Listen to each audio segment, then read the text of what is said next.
Welcome to the Darren Well Podcast with Rita Mercer. Hello, my dear. How are you doing today? So before you quickly say, I'm good, I really want you to take a moment to just check in with your mind, your body, and your spirit to see, how are you really doing? How are you really doing right now and in this moment? So all of my mindset coaching that I do, it's based in mindfulness practices. So what is mindfulness? Mindfulness is all about living in the present moment. So right here, right now. Mindfulness is not about living in the past. It's not about living in the future. And it's not about, I'll be okay when this or that happens, or with this thing or that thing is done. But mindfulness is just about, again, being present. So again, how are you doing? How are you doing in this moment? If you're feeling stressed or if you're feeling stretched way too thin, today's episode, it's just for you. So let's break it all down. What is emotional capacity? And I know that we've all heard that you can't pour from an empty cup. So simply speaking, it's a measuring stick. It's a measuring stick for stress management and for resilience. Emotional capacity, it's like our emotional battery. So when it gets run down, it needs to be recharged.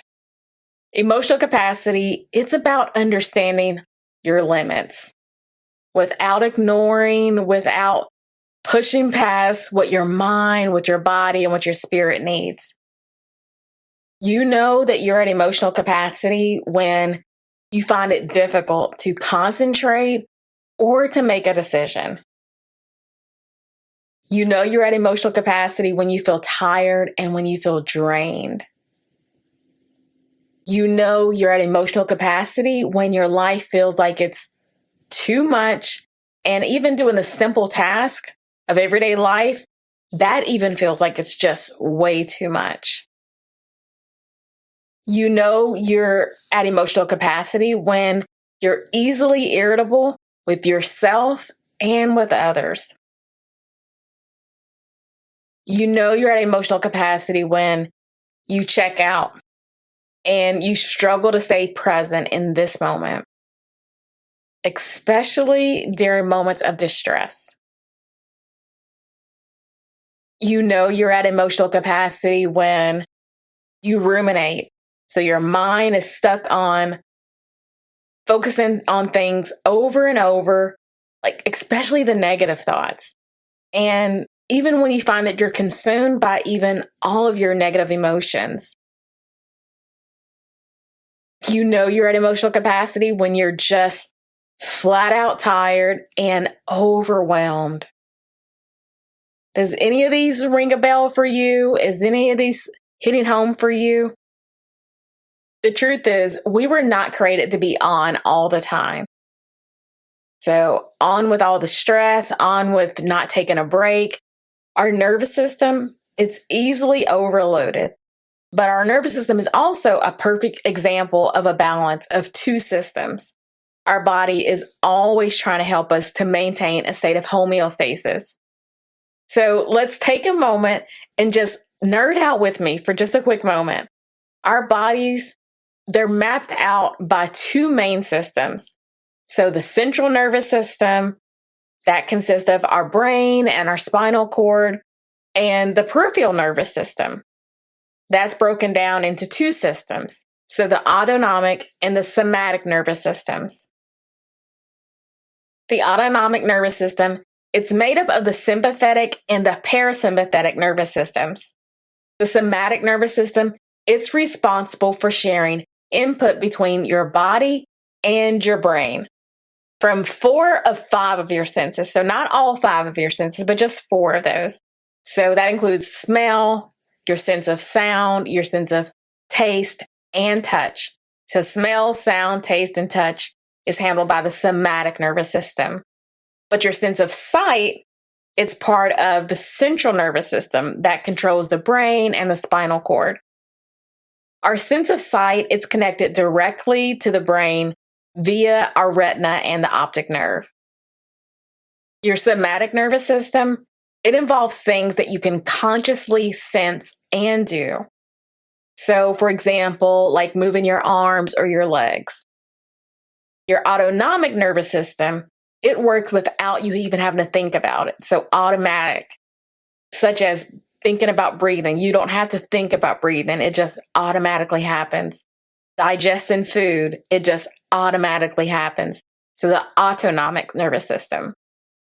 The main parts that honestly, I hope that you take away, I've given you a lot of information, but the main parts that I hope you take away from this talk about the nervous system is that the parasympathetic nervous system is responsible for rest and digest, while the parasympathetic nervous system, it's responsible for responding to stress in a response of either fight or flight.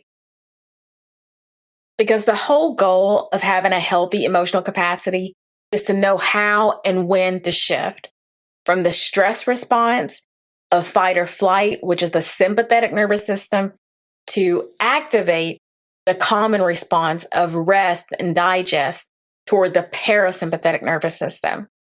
So at the end of today's episode, I'm going to share a few quick tips with you to help you to manage your emotional capacity. But when I work with my clients for mindset coaching, I teach them how to regulate their nervous system and how to give them mindset strategies and coping skills to feel calmer and more control in every facet of their life, from relationships to business to family to just being with themselves. And so all facets of their life. So now we've taken some time to define emotional capacity and look at the nervous system. Let's take a moment just to look at some ideas of how we can manage and increase our emotional capacity. So a few ideas. So first and foremost, you have to have a real self-care plan. So I'm not talking about anything that is like hair, nail, massage, vacation. Like those are the big things, but those are not things that you can do on a daily. So the daily things, that's what's the true self-care plan. That's where the real magic is. The self-care that you do on a daily, that's what helps you to become more resilient so you can bounce back. And the next thing I want to share is identifying your triggers.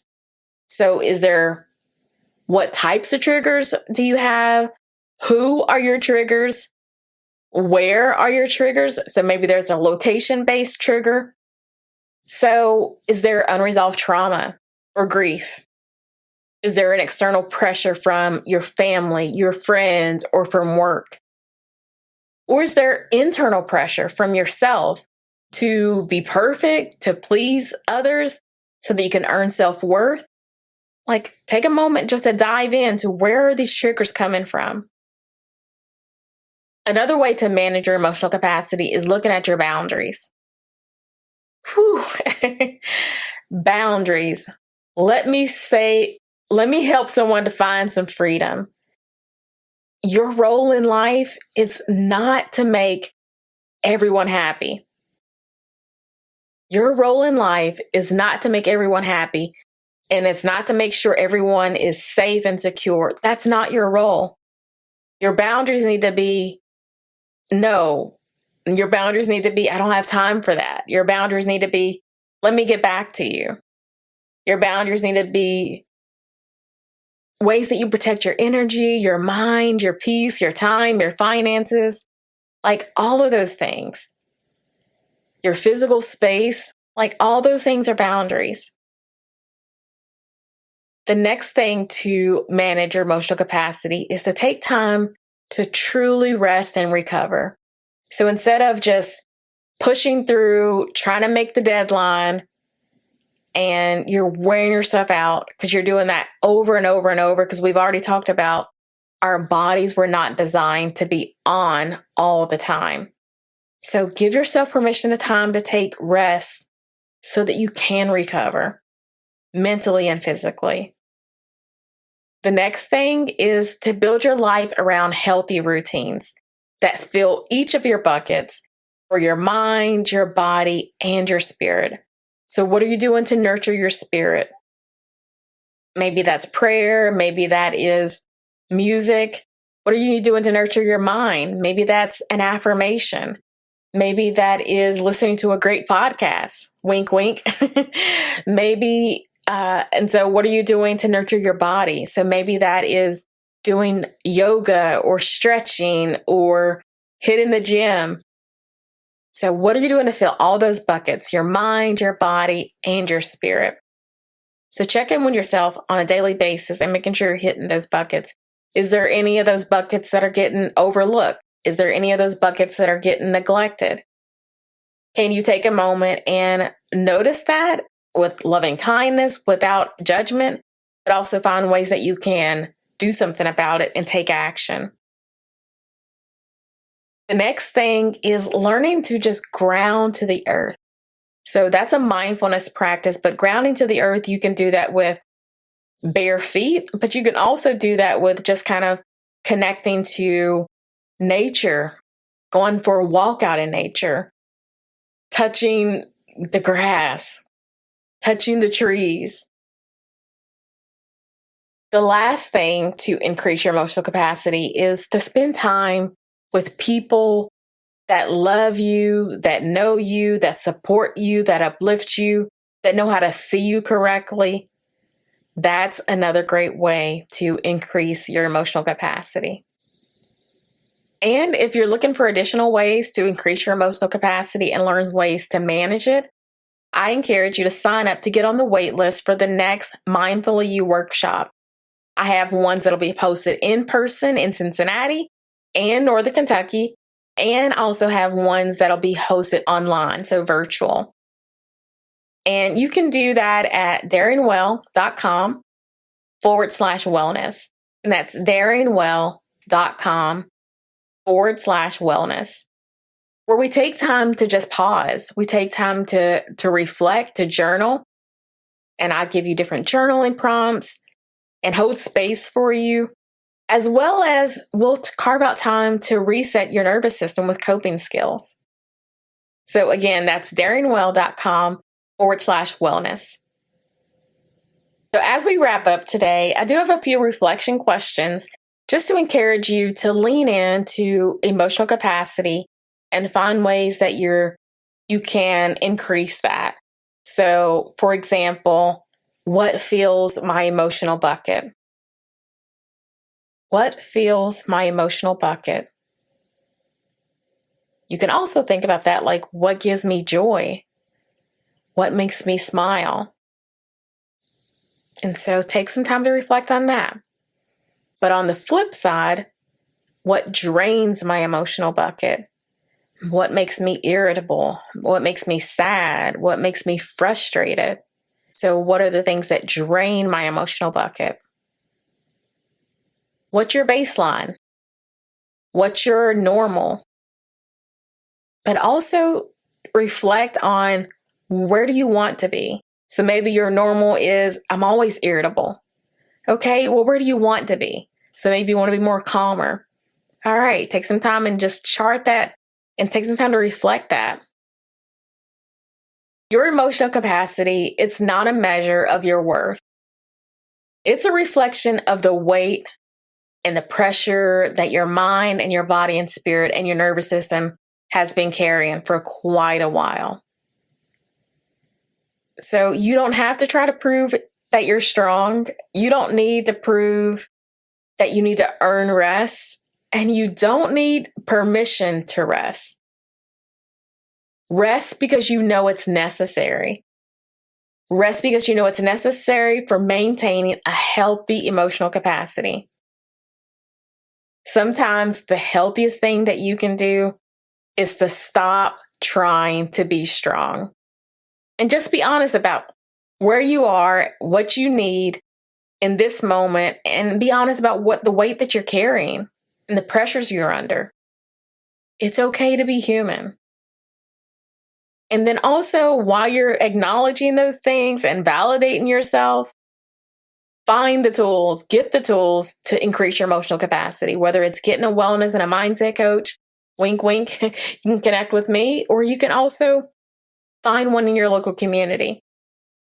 But definitely don't do life alone. Get support if you feel like you need it. But saying that you don't have the emotional capacity does not have to be your story anymore. You can reset and you can change your story today, starting now.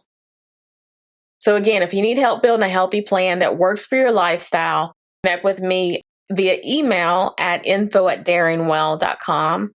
So info@daringwell.com. Also, if you're looking for vegan-based wellness products for your home, check out the store. So daringwellshop.com. So I have candles and wax melts, room sprays. Everything's vegan-based, reed diffusers. And that's daringwellshop.com. All right, guys. That's all for today's episode. Wishing you so much joy and well-being, my dear. Thank you for joining me today on the Daring Well podcast. If this episode resonated with you, I'd love for you to share it with a friend and to please leave me a review wherever you listen to this episode. Until next time, keep living, keep loving, and keep daring well. Take care, my dear. God bless. Thank you so much for joining me on today's episode of the Daring Well podcast. If you enjoyed today's episode and want to continue exploring the world of holistic wellness, be sure to subscribe to the Daring Well podcast so you never miss an episode filled with transformative conversations and actionable advice. Thank you again for being part of the Daring Well podcast community. Together, let's dare to live well in mind, body, and spirit.